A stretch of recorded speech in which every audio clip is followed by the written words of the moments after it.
U.S. District Judge Robert Pittman has dismissed all Briles and McCaw from the lawsuit, saying the plaintiff did not prove their case against them.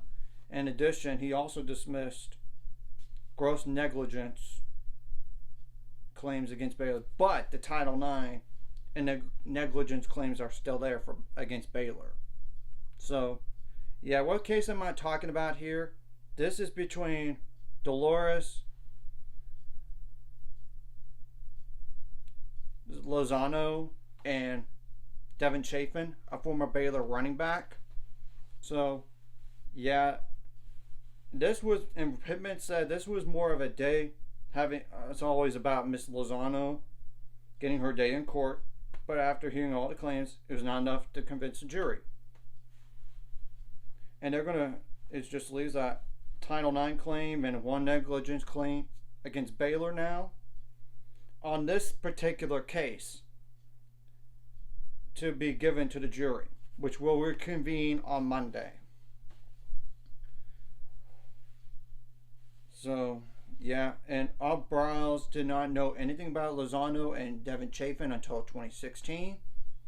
And Ian McCaw at the time, the former Baylor athletic director,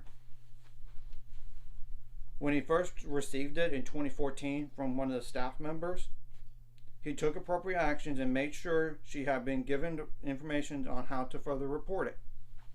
So this is more on Baylor for this situation here, as you could tell.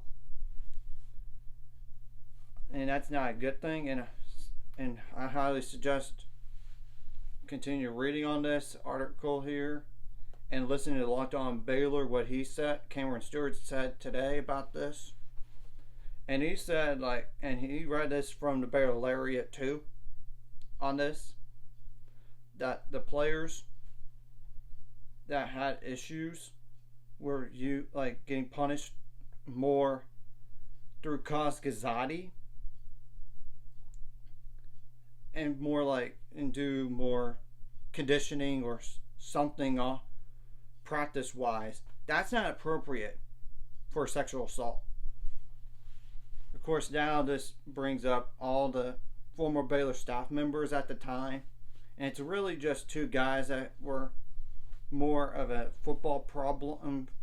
And Tevin Elliott, as we all know, he's serving time in prison, and Sam Uchuachu, he was at Boise State and then he transferred to Baylor, but he never played it down.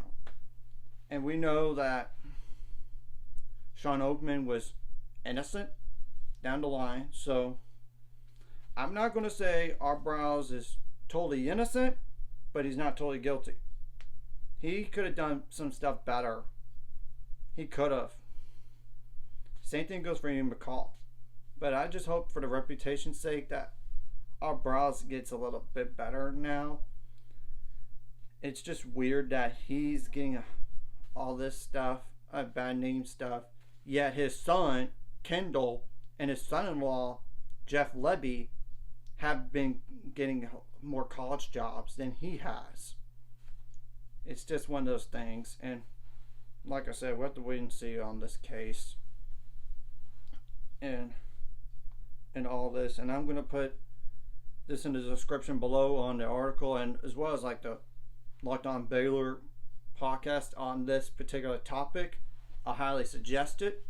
It's very informative and nothing emotional, especially on the Locked On Baylor stuff, because we know sometimes on the ESPN articles at the time, they're not totally getting all the facts right at the time. I mean, and the ghostwriters have been exposed in all this. So anyways, if you like this content, like and subscribe, and I'll see you guys later on the road to 600 subscribers. Of course, the ultimate goal is 1,000, so I can make money off of this. Of course, liking the video, commenting on the video really helps the YouTube algorithm so more people see it. Of course, sharing the videos helps too. And if you haven't already, subscribe to the channel anyway, and hit the notification bell as well.